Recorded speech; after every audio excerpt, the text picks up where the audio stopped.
ये लोगों का हुजूम जो आप देख रहे हैं, ये गांव झाड़ोली की तस्वीर है, जहां पहुंचे थे समाज कल्याण मंत्री टीकाराम जूली और खैरथल के एमएलए और साथ ही समाज के प्रबुद्ध लोग, जिन्होंने आज पवन कुमार जाटव की प्रतिमा का अनावरण किया और साथ में बाबा साहब डॉक्टर भीमराव अंबेडकर साहब की प्रतिमा का भी अनावरण किया गया। और साथ ही इस कार्यक्रम में पहुंचे थे वो तमाम शहीद और सपूतों के घर वाले, जिनके बच्चे 2 अप्रैल 2018 को पुलिस की गोली से और असामाजिक तत्वों की गोली से शहीद हुए थे।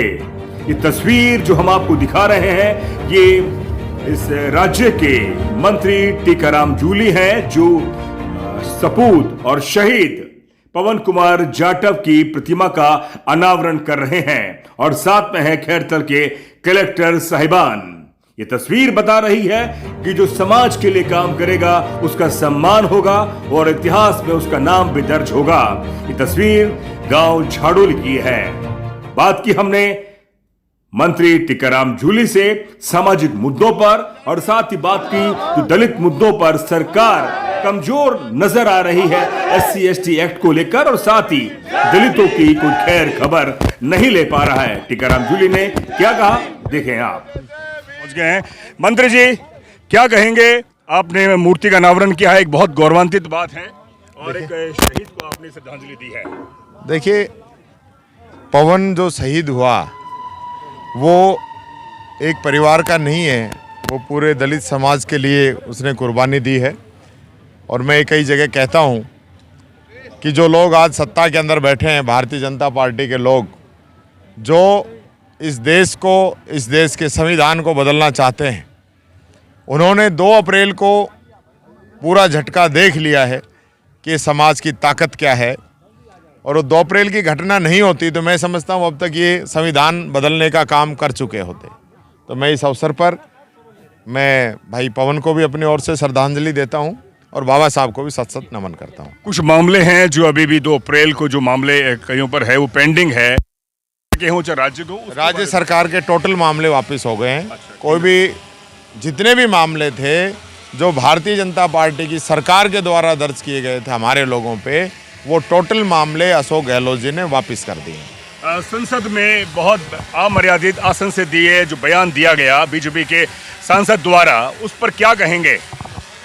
पूरा देश देख रहा है, मैं तो देख रहा हूँ और हम तो कह ही रहे हैं, जिनके ये विधायक हैं, जिनके मंत्री हैं, जिनके सांसद हैं, वो इस बात पे क्या कहेंगे, बात उनके ऊपर है। बिल्कुल, हम तो कह ही रहे हैं कि ये इतने दिनों से हम तो कह रहे हैं, ये देश के अंदर कोई संविधान से चलने वाले लोग नहीं हैं।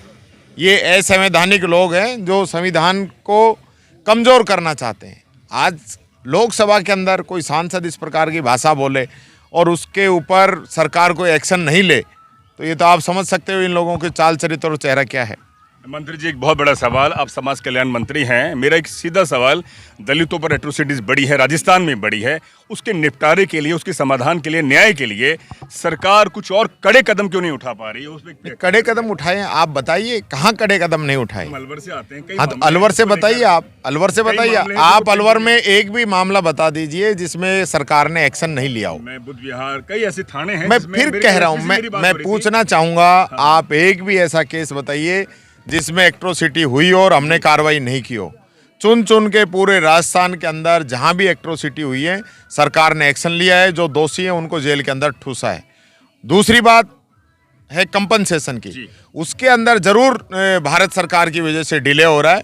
हमने मुख्यमंत्री जी से बात करके अभी एक इस प्रकार का फंड बनाने की बात कही है कि भारत सरकार से जब वो उसकी हिस्से की राशि आई, जब आ जाए, तब तक की पूरी राशि राजस्थान सरकार दे, ये मांग हमने माननीय मुख्यमंत्री जी के सामने रखी है। ये एट्रोसिटी भी आप मानते हैं कि ज़्यादा से ज़्यादा मामलों में FIR लगती है, ये पुलिस की जो कार्यप्रणाली है, तंत्र है, वो कमज़ोर साबित होता है और जो गरीब लोग हैं वो उसको उसकी सुरक्षा नहीं मिल पाती। सरकार कुछ ऐसा कदम उठाए जिससे कि ये लोग अपने सिस्टम से न्याय पा सके, कुछ ऐसा कुछ करें। मैं ये कहना चाहूँगा, पहले जितने भी मामले थे उनमें चालान पेश करने की जो समय था, अब वो घट के आधे से भी कम रह गया है। और ये बात सही है कि जब जो एट्रोसिटी होती है और उसमें तुरंत एक्शन नहीं होता तो बाद में राजीनामे हो जाते हैं। और उसकी वजह से वो चालान पेश उसमें एफआर लग जाती है। और एफआर का मतलब ये है कि भाई झूठा केस था। तो वो एक बड़ा विषय है, इसके लिए हमने अपनी बात रखी है। इसमें माननीय मुख्यमंत्री जी से हमने कहा है कि ऐसे मामलों में जो चालान का समय है वो कम किया जाए, और जो जांच होती है वो जब जांच एफआर लगने से पहले अगर किसी केस में एफआर लग रही है तो किसी अन्य अनुसूचित जाति के किसी भी अधिकारी के द्वारा उसकी जांच कराया जाना ज़रूरी है। और अभी कुछ डायरेक्शन माननीय मुख्यमंत्री जी ने दिए भी हैं। उसके बाद जो एससी के जो मामले हैं, एट्रोसिटी के जो मामले हैं जिनमें एफआर लग रही है, उनका काउंटर चेक भी करने के निर्देश राजस्थान पुलिस ने दिए हैं।